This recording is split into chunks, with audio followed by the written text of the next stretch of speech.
You've recorded a gorgeous ambient track, but then you compare it to your favorite releases and realize it's too dark.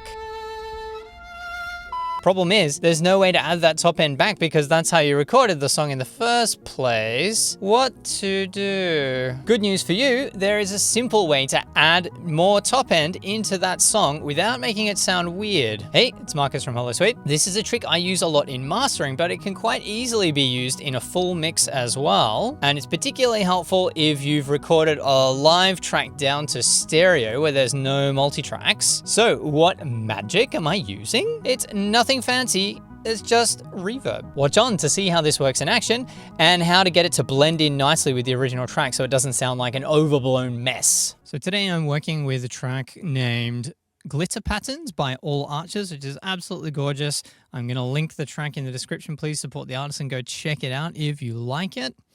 Let's take a quick listen to it.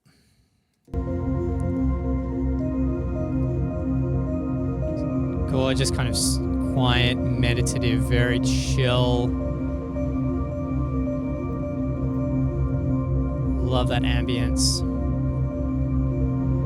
But the one thing I noticed when I was listening through is it's quite dark. So if we play it through our visualizer, you can see it rolls off quite quickly from about 500 hertz really, all the way down.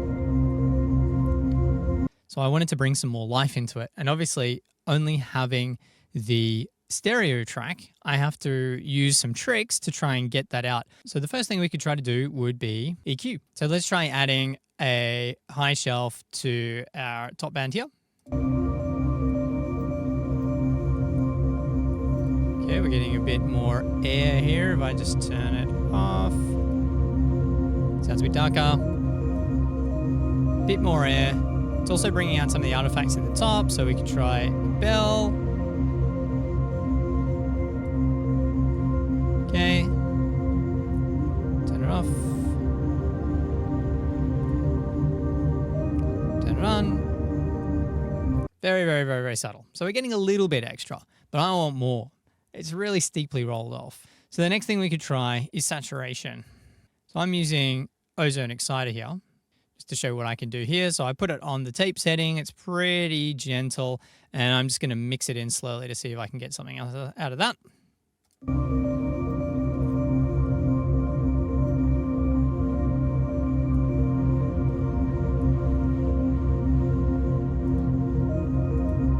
Okay, it's pretty subtle. Might turn it up a bit.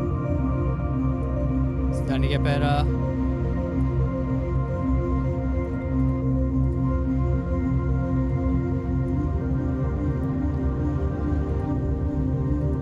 Okay, it's sounding better. I think that sounds better than the EQ, but the only downside is we're getting kind of a fuzziness now because saturation is essentially distortion, right? So it's adding extra harmonics, harmonics caused by the distortion, but that also means it has this very woolly quality. And if the track already has a kind of woolly quality, if you hear it in its original form here, it already sounds pretty woolly. So this is not really going to help it to try and keep that kind of creamy, dreamy vibe to it.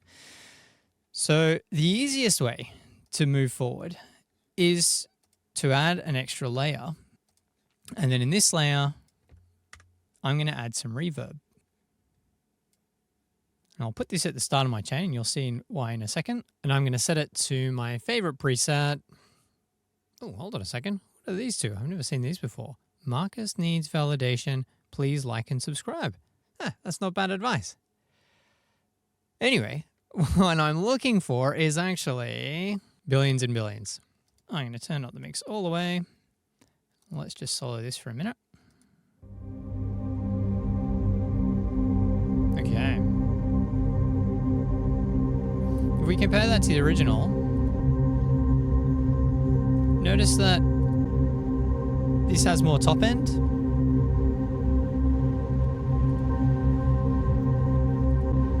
Right?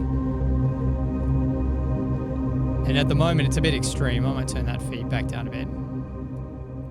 If I pull down the EQ here a little bit, gets rid of some of that woolliness. we still have more top end. Turn that feedback down even further. So the feedback is doing a similar thing to the distortion. It is creating additional harmonics by the feedback inside the reverb, but it's got a softer quality to it than the saturation. So what we can do then is layer this on top of the original and then just EQ it until it starts to emphasize the right parts of the spectrum and just mess with the settings a little bit until we get it the way that we like it. So the first thing I'm going to do here is EQ this reverb a bit more because it's pretty full on at the moment. There's a lot of bass, so we need to cut that out.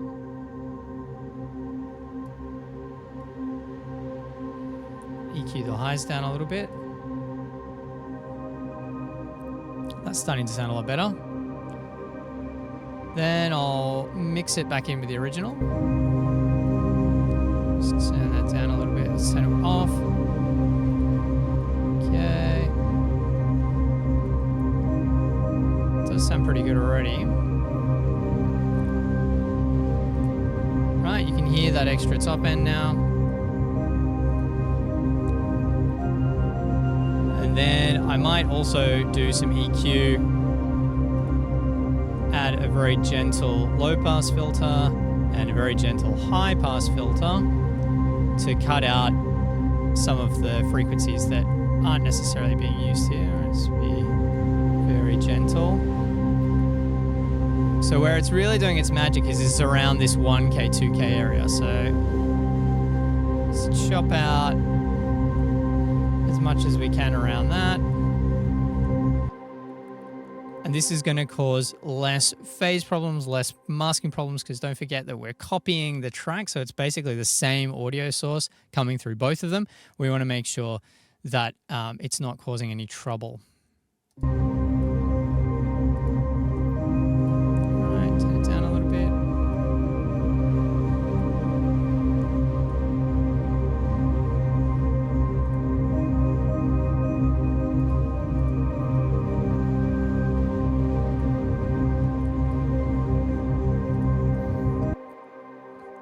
And of course, we can check to make sure that there aren't any phase issues being caused by using a correlometer.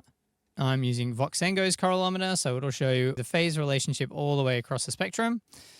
So we're looking for phasing issues between about 1 and 2K here.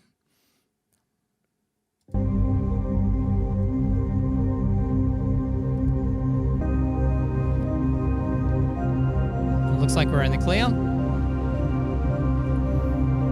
Don't forget to listen to, obviously if something starts to sound weird, then dial back your EQ, make your filters a little bit gentler. For example, we could bring it down to 6 dB if it was causing too many issues. The basic idea is we want to just enhance this top area without causing too much trouble. And then we might even be able to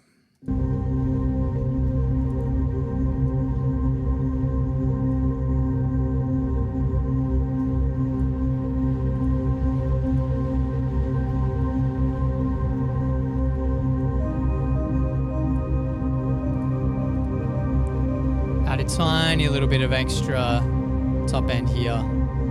Obviously don't push it too far.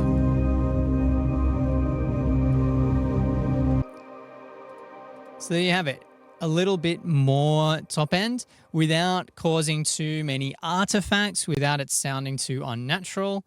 And obviously just keep tweaking. This has got quite a strong chorus on it, so probably we could mess around with those settings as well so it doesn't make this track, that doesn't change the tone of the track too much.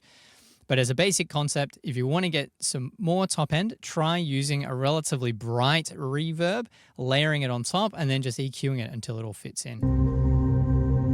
Here's it off. Here's with it on.